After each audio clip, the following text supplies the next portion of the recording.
Okay, this is the video for sine rule. This is going to be really important that you pause and write things down. I may be going faster than you can write and actually calculate. These are getting a little more serious examples. So just a reminder to pause. We are dealing with what is called oblique triangle. We've been doing right triangle stuff. This is an oblique triangle, and that means it's not right. So you look at all, there's obtuse, there's acute, no Pythagorean theorem allowed, no regular sine, cosine, tangent. We have a special property called the sine rule. I'll call it law of sines sometimes.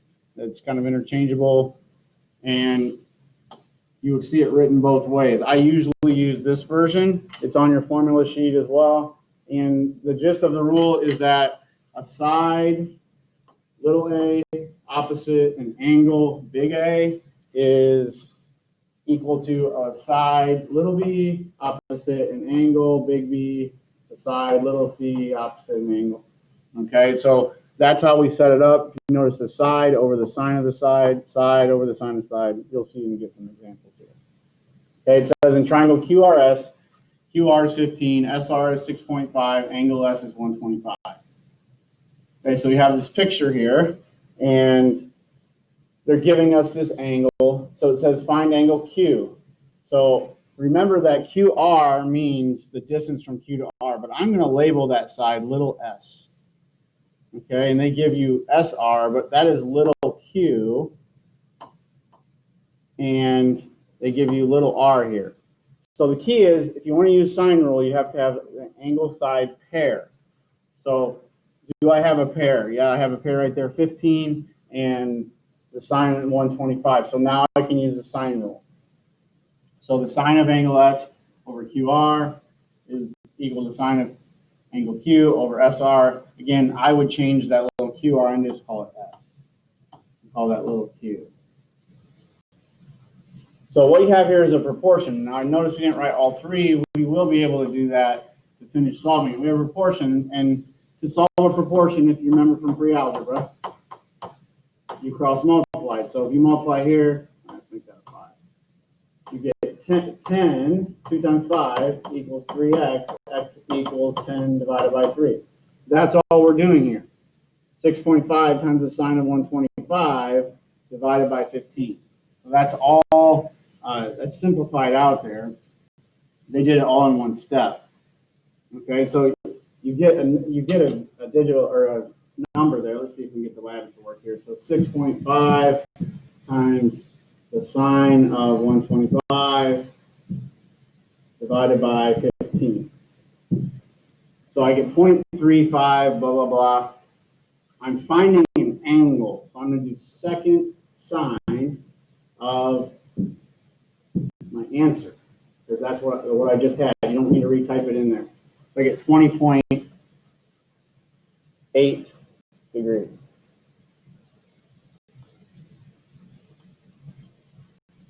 So now I can plug that in on my picture, and I could find the other angle.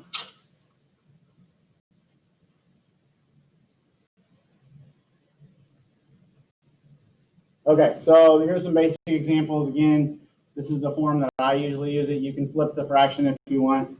It's better with angle side and angle side angle. That last one we did that was not in that form. So if they give you that information, we'll talk about the last side angle issue.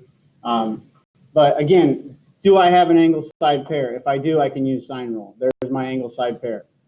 Okay, I'm looking at this one.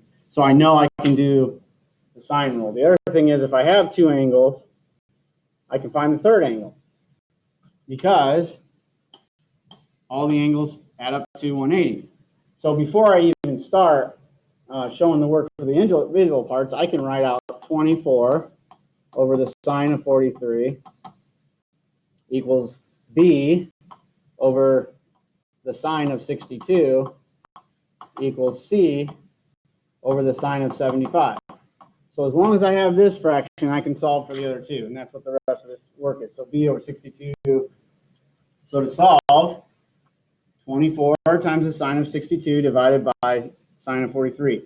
This one, we're finding a side. We're not going to push second sine. So 31.1.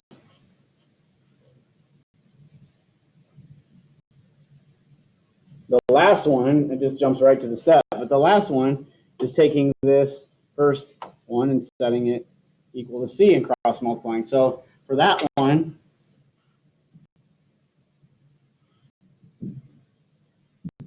we're going to take 24, cross multiplying here, 24 times the sine of 73.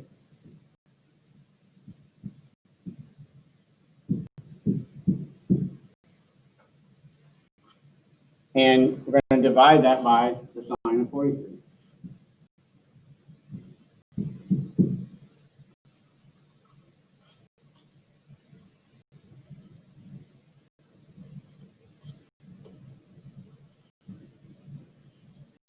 .0, which I had on there, but there we go.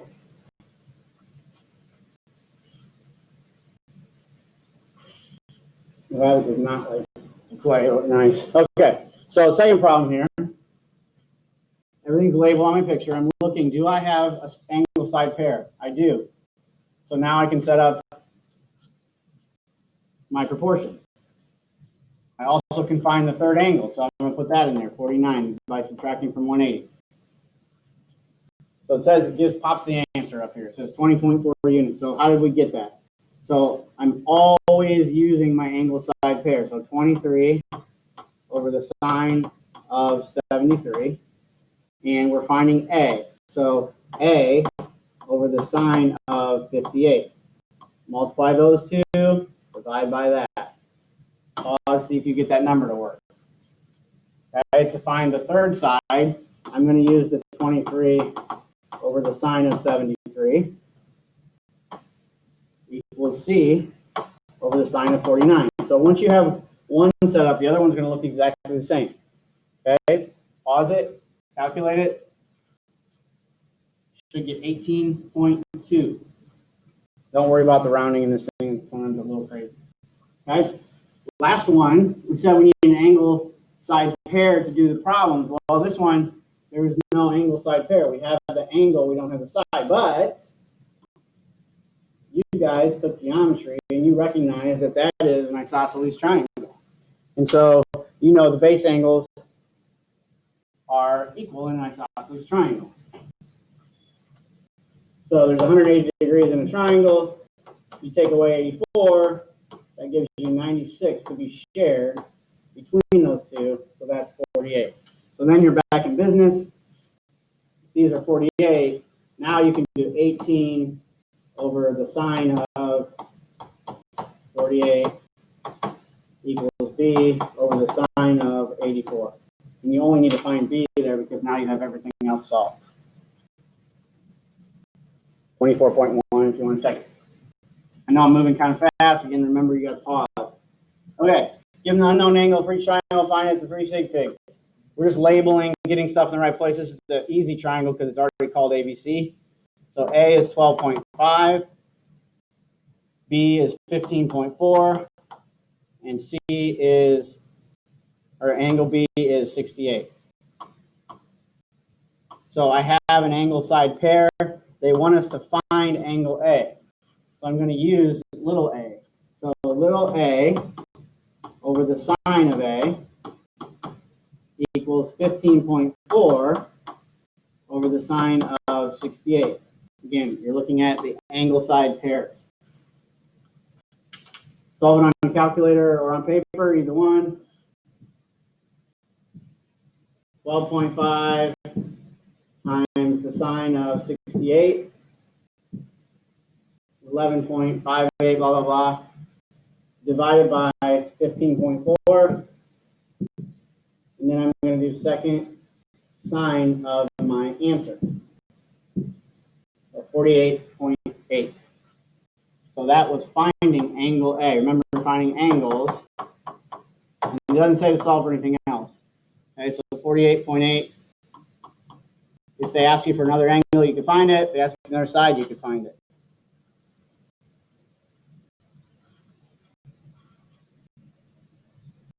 Find the unknown angle for each triangle. Give your answer correct 3 sig figs. And we're going to set this one up. Find angle C, where A is 7.2, C is 5.1, and angle A is 70. Angle side pair. 7.2 over the sine of 70 equals C over sine of C. This is just like the last one. I'm not going to solve it, but you cross multiply, divide by 7.2. Again, we're finding the angle, so you get second at the end. The place where people make mistakes in sine roll is when they're finding an angle, they forget to do second sine at the end. If you want another practice problem, it's on your download paper that we're going to do in class. Number 6, there's a video for this on Canvas. You can go through it. It walks through number 6 if you're feeling lost. I'm going to do a couple more examples setting up. So triangle ABC, this is going, we don't have a picture, so we got to make a picture. That's an important thing to be able to do with trig.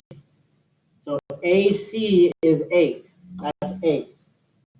Angle C is 101. My picture is not accurate. I'm not erasing and fixing it. And angle B is 32. So I know little b and big B, so I can write a proportion. I'm going to go ahead and put C here and A here. I want those labels to be opposite their angles.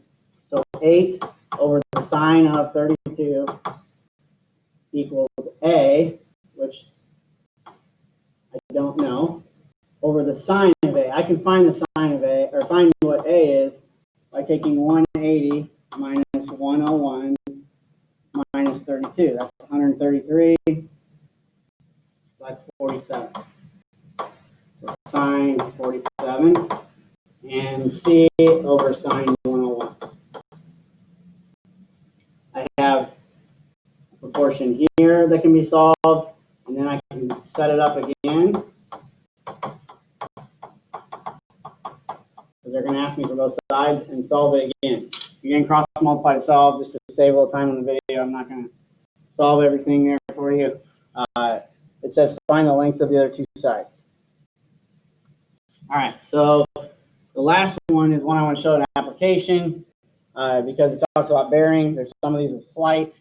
There's some of these with driving a boat. You also have GPS now. But the people that make the GPS use bearing all the time, the programmers. So you got some understanding there.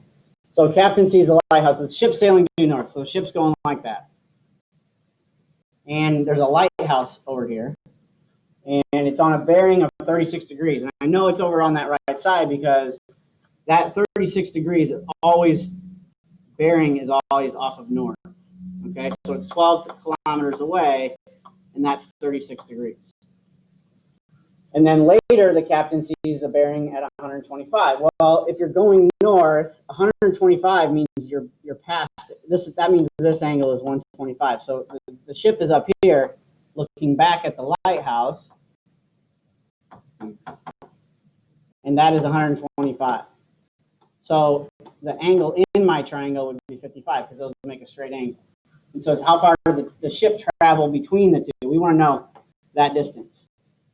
Okay, so I have two angles, so I can find the third angle. So 55 plus 36 is 91. That leaves me 89 degrees here. Once I have all three angles, as long as I have a side, I'm good.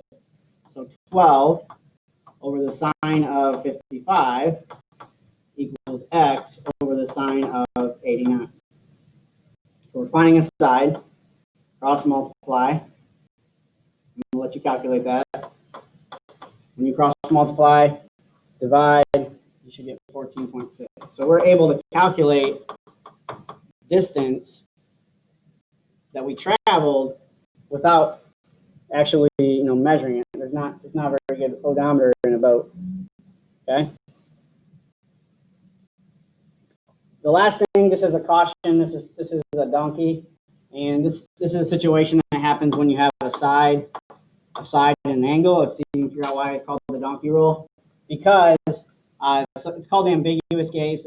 I don't see it showing up here. It's showing up if you've taken a pre-calculus, or you do take pre-calculus. Sometimes you have to evaluate that situation. This side could swing over here and be on this side, so you can end up with two different triangles. There's an example on the PowerPoint if you want to look at it. That's this one. I'm not going to go through it right now.